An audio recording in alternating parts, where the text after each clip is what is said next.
The WNBA All-Star draft was fun between Caitlin Clark and Nafisa Collier, the team captains picking the players, picking the rosters.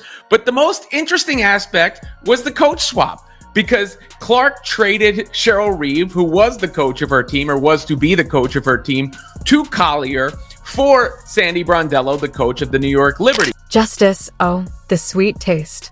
The WNBA All-Star game has become much more intense. And I'll tell you, Caitlin Clark has stopped messing around. As everyone's attention was on roster creation and draft selections, Clark executed the move of the century. She ruthlessly removed Cheryl Reeve from her coaching role. She certainly did it in style. Caitlin Clark just made the funniest All-Star selections ever. She just picked her friends. She picked her friends. She made sure she picked no ops, as people like to call them. She made sure there were no ops on her team. If she's played with a player before, like Sonia Citron, she picked her.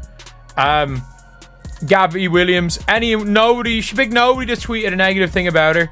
She's picked nobody that has said a negative thing about her in the media. She picked none of her rivals. Folks, this wasn't your typical trade.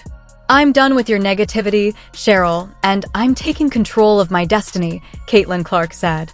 Following all that Reeve had to endure, the Olympic rejection, the passive-aggressive tweets, the persistent undermining, Clark finally got the opportunity to express to Reeve her true feelings about her coaching skills. So this is the first time I've ever seen this, man. The first time out of all the times I've seen where two star players are picking up players. They ask for a trade, or the median person asks for a trade, and they're talking about trading the coach. Let's be honest. It was a personal trade. When Clark said, "I don't know if this is in the rules," while staring directly at Nafisa Collier during that live ESPN broadcast, she was perfectly within her rights. We've already talked about trading coaches, so I don't really care. That moment exuded the confidence, boldness, and unwavering boss spirit that Clark fans had been longing for. You here, Caitlin. You said you might be aggressive on the trade market once this opened up. Is there any player that you're looking to get to? And remember, it has to be apples to apples trade here. Starter for starter, reserve for reserve. The good news is you can't go wrong with this type of talent. Anyone looking to make a deal here? To be completely honest, I love my team. I think they're great. I don't have any intentions of really trading any of them. I don't know if this is in the rules. I don't really care. But I think we've already discussed we are going to trade coaches. Fee's going to take her coach, Sandy Brondello. Gerald Ree likely assumed that Clark would simply accept her as coach and continue on as if nothing had happened, believing she could coast through this all-star game. False. Coaches who spend their time attempting to undermine the league's top star rather than standing by her are not forgiven by Clark, who never forgets. Caitlin Clark was supposed to be coached by Minnesota Lynx head coach Cheryl Reeve. Nafisa Collier was supposed to be coached by New York Liberty head coach Sandy Brondello. They swapped coaches. Cheryl Reeve, dodged the bullet. Thank God I don't need to coach Caitlin Clark, man. Man, I can't deal with that. I would have had to swallow so much pride, I can't do that. Fee, she probably called in the Fee, talk to Caitlin, please. I can't coach her, I can't do it. This book's about to come out. You know what they're going to be saying if I'm coaching Caitlin Clark and the book's out? Oh, God. Fee, please. These two had a very poisonous past. At last, Clark had enough. Do you recall Reeve tweeting that there were 12 teams and that there were many players? Reeve spent months portraying herself as Clark's biggest critic, constantly looking for ways to downplay her achievements and divert attention from her historic impact. Whether it was while Clark was breaking every record in the book or when she conveniently was unable to comment on Clark's Olympic snub while serving as Team USA coach. Of course, Reeve is Collier's head coach for the Minnesota Lynx, so that makes sense. But the drama is going to come from Reeve having previously been critical on social media about the amount of attention Clark received relative to the rest of the league, not to mention being the coach of Team USA that Caitlin Clark was so famously snubbed from. If you find this entertaining, please subscribe. The problem with champions, though, is this. Their memories are long-lasting. Every little thing, every passive-aggressive remark, every time Reeve attempted to minimize her, was recalled by Clark. And she didn't think twice when she eventually had the authority to take action.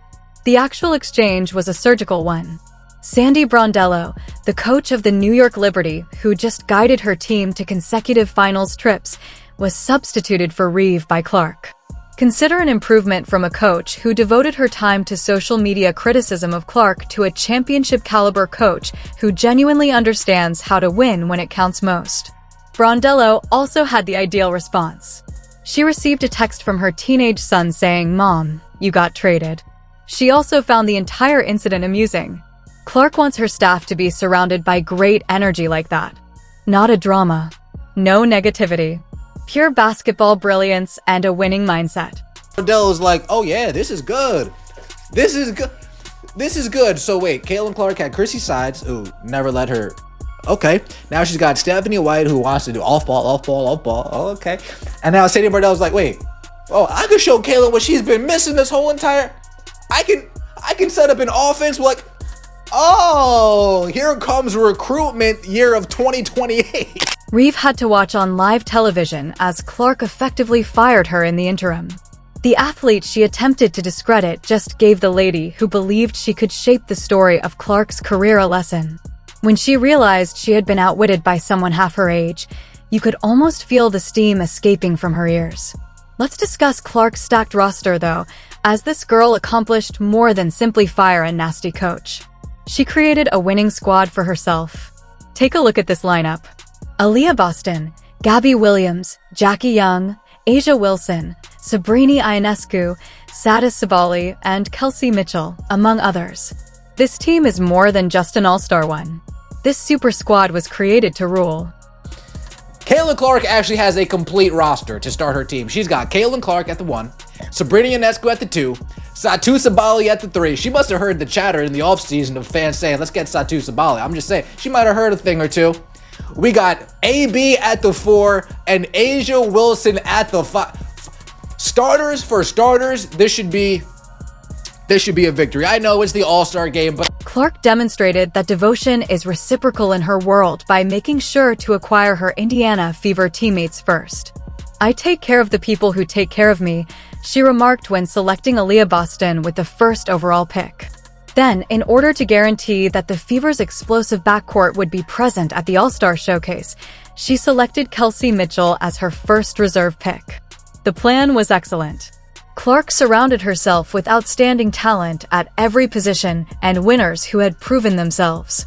Wilson contributes his championship pedigree and 3-time MVP credentials.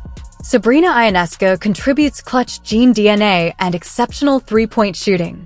Versatility and worldwide experience are offered by Sata Sabali. This team is built to win, not just participate. And the best part, Clark didn't just randomly assemble talent. She created a team with chemistry, balance, and the kind of competitive fire that wins championships. These aren't just individual stars. They're players who know how to play together and elevate each other's games. The players was a lot of fun, and Caitlin Clark also wound up with all of the Fever members on her squad as well, meaning Aaliyah Boston, Clark, and Kelsey Mitchell will be a trio in Indianapolis for All-Star. So that's the way it went down. Here are the teams. You can see Caitlin Clark celebrating what she was able to accomplish here. That's her squad. Clark, Boston, Ionescu, Wilson, Sabali, Mitchell, Gabby Williams. I love Gabby Williams. What a player. Sonia Citron, Kiki Iriafen, Jackie Young, Thornton, Kayla Thornton from the Valkyries. So Clark should have a very fast team there. The fan response is the most telling aspect of this entire affair, you know. When they watched the transfer, Clark's followers spontaneously erupted. Comments such as Reeve was fired by Caitlin as an All-Star coach. I'm happy that Cheryl isn't coaching Caitlin Clark in the All-Star game, and I'm here for it. Farewell Cheryl was active on social media. The populace was fully aware of what was taking place. Clark was taking charge of her own story at this point. Concurrently, Reeves' team was presumably frantically attempting to understand how their seasoned coach was simply outperformed by a sophomore. In the most visible manner imaginable. The lady who spent months attempting to undermine Clark with subtle jabs and disparaging remarks on social media was completely destroyed. This has a very clear underlying message. Caitlin Clark is tired of being treated disrespectfully. She is done with instructors who attempt to lessen her influence, while yet believing they can utilize her name to garner attention. She is over the nasty behavior, politics, and jealousy that have dogged her path from college to the professional ranks. There was more to this trade than coaching tactics. Power was at issue. Clark demonstrated to everyone that she is more than simply a player who can be manipulated by powerful people in the system. Now as Gangster Clark heard Cheryl Crusted Blueberry Muffin ass Reeves being salty in that press conference, throwing shade at the Fever and said, nope, get her punk ass up out of here. She ain't about to coach my team for the All-Star game, and that's why I call her Gangster Clark, because whatever Gangster Clark wants, Gangster Clark gets. Not to be overlooked is the exquisite irony of it all. Reef, who most likely intended to leverage Clark's celebrity to raise her own fame, believed she could cruise into this All-Star game. Rather, she was sent to coach Nephi Collier's squad, and Clark was promoted to a championship-caliber coach who genuinely values her abilities. Additionally, the transaction exemplifies Clark's winning mindset. She didn't simply settle for the status quo or attempt to work things out with someone who obviously wasn't looking out for her best interests. She recognized an issue, came up with a fix, and carried it out flawlessly. Champions are distinguished from the rest by this type of leadership. Clark now has the opportunity to work with Sandy Brondello, a coach who has demonstrated her ability to manage top players and maximize team potential. Brando is skilled at developing offensive schemes that let players to flourish while preserving team cohesion, having guided the Liberty to back-to-back finals appearances. She is the ideal coach for Clark to demonstrate her skills on the All-Star stage. Bruh, tell me y'all just saw Caitlin Clark destroy Cheryl Reeves on national TV. I know y'all saw free smoke, ayy, free smoke, ayy, free smoke, ayy, free smoke. Bruh, Caitlin Clark want all the smoke. Caitlin Clark want all the smoke, bruh. Bruh, she just annihilated Cheryl Reeves on national television. I didn't see that coming. They asked Caitlin Clark, hey, Caitlin, are there any player trades you like to make? Nah, I'm kind of set with my team, but I would like to trade coaches. Not to be overlooked is the exquisite irony of it all. Reef, who most likely intended to leverage Clark's celebrity to raise her own fame, believed she could cruise into this All-Star game. Rather, she was sent to coach Nephi Collier's squad, and Clark was promoted to a championship-caliber coach who genuinely values her abilities. Additionally, the transaction exemplifies Clark's winning mindset. She didn't simply settle for the status quo or attempt to work things out with someone who obviously wasn't looking out for her best interests. She recognized an issue, came up with a fix, and carried it out flawlessly. Champions are distinguished from the rest by this type of leadership. Clark now has the opportunity to work with Sandy Brondello, a coach who has demonstrated her ability to manage top players and maximize team potential. Brando is skilled at developing offensive schemes that let players to flourish while preserving team cohesion, having guided the Liberty to back-to-back finals appearances. She is the ideal coach for Clark to demonstrate her skills on the All-Star stage. When you look at it, I mean, Williams is really fast for a forward. Obviously, Kelsey's very fast. Citron's very fast. Jackie Young's one of my favorite players. Iriafin, a rookie, can get up and down the floor. Ionescu can help spread the floor along with Kelsey and Clark so they can really shoot. Caitlin made sure to get some size. She actually passed up on Paige Beckers to take Sabali, and she took Asia Wilson with her third pick. If Asia had fallen any further down the board. One side is represented by Reeve, a coach who devoted her time to downplaying Clark's accomplishments and critiquing her influence. Brondello, a successful player who knows how to develop basketball at the championship level and build around generational talent, is on the opposing side. When considering Clark's entire All-Star lineup, this squad is unbeatable. Any lineup in WNBA history might be challenged by the starting five alone. Clark's leadership and court vision are excellent. Inesca offers superior basketball and shooting intelligence. Wilson's MVP-caliber skill allows her to dominate the paint. Savi contributes adaptability and global expertise. Boston's ability to block shots and grab rebounds makes her the defensive anchor. There is equal stacking on the bench. Kelsey Mitchell increases clutch scoring and three-point shooting. Gabby Williams contributes hustle and defensive vigor. Jackie Young offers playoff experience and seasoned leadership. This is a basketball dynasty waiting to happen, not simply a team. I don't know what's gotten into Caitlin Clark. You are leaning into this bad guy role. I love it. I don't know what's gotten into you, Caitlin Clark, but you've been on some I don't give a F lately. I love it. Oh my God, I cannot believe she just eviscerated and embarrassed Cheryl Reeve on national TV like that. They said, hey, would you like to make a player trade? It's better yet, I'll do you one better. Get this fucking coach up out of here. Hey, Caitlin Clark ain't playing, bro. Seeing Clark take total charge of her career story is the most lovely aspect of the whole circumstance.